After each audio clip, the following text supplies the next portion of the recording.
কিসে পারো তুমি? হুম হুম হুম। আঙ্কেল, ডেন্টালে পড়ি। ও, তাইলে বাবা দেহ তো আমার এই যে মারির দুইটা দাঁতে সে কবে থেকে ব্যথা।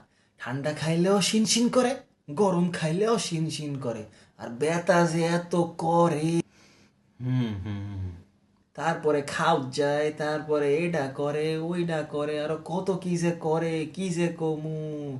ব্যথা আর ব্যথা, জিন্দেগি শেষ হয়ে গেল। তারপরে আবার অনেক সময় মারি দিয়া রক্তও পড়ে। দেখো তো বাবা কি হইছে। আঙ্কেল, আসলে আমি তো এখনো থার্ড ইয়ারে আছি, আমাদের এখনো এত কিছু পড়ানো হয়নি। এগুলো আমি ভবিষ্যতে পড়বো। আপনি এক কাজ করেন, এই যে ডক্টর মেহরাব হাসানপির কার্ডটা নিয়ে যান, খুবই ভালো ডাক্তার, আপনি ওনার কাছে যান। আরে বাবা, এডো কে লেগে আবার কেউ ডাক্তারের কাছে যায়? এমনি এমনি টিকে যাবো নি।